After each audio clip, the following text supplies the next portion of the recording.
తెలంగాణలో civil supplies శాఖలో pending బకాయిలు, రైస్ మిల్లర్స్ డిఫాల్ట్లు, గోదాముల నిర్వహణ, మహిళా సంఘాల భాగస్వామ్యంపై సీఎం రేవంత్ సమీక్షించారు. హైదరాబాద్లో ఎంసీఆర్ హెచ్ఆర్డీ బోధి పెవిలియన్లో జరిగిన ఈ సమావేశంలో మంత్రి ఉత్తమ్ రెడ్డి, అలాగే civil supplies chairman Stephen Ravindra, CM ప్రధాన కార్యదర్శి శేషాద్రి ఉన్నతాధికారులు పాల్గొన్నారు.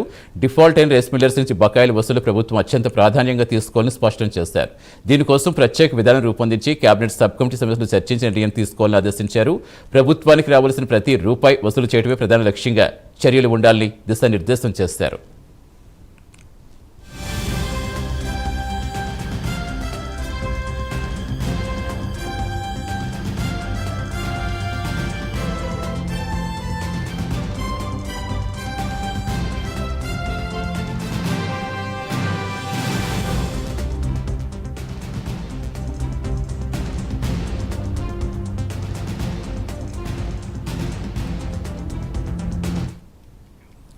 రైస్ మిల్లర్స్ బ్లాక్ మెయిల్ ఎట్టి పరిస్థితుల్లో సహించబోమని సీఎం రేవంత్ హెచ్చరించారు. ఉద్దేశపూర్వకంగా డిఫాల్ట్ అయి బకాయిలు చెల్లించకుండా తప్పించుకునే మిల్లర్లపై కఠిన చర్యలు తీసుకోవాలని ఆదేశించారు.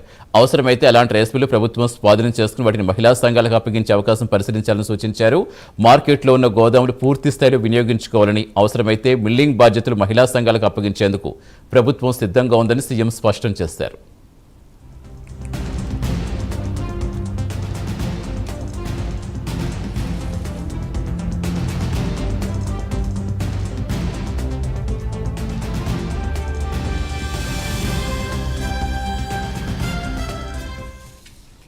అలాగే రాష్ట్రంలో 5 నియోజకవర్గాల్లో మహిళా సంఘాల కోసం 50 నుంచి 100 ఎకరాల విస్తీర్ణంలో గోదాం నిర్మాణానికి పైలట్ ప్రాజెక్టు చేపట్టాలని ఆదేశించారు.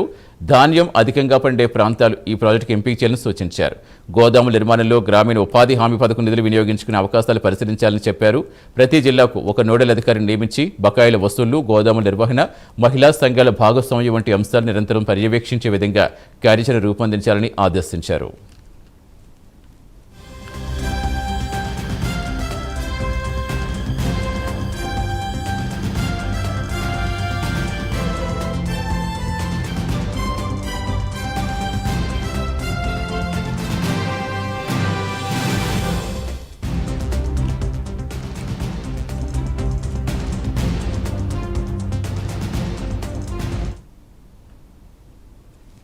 మాజీ సీఎం జగన్పై హోంమంత్రి అనిత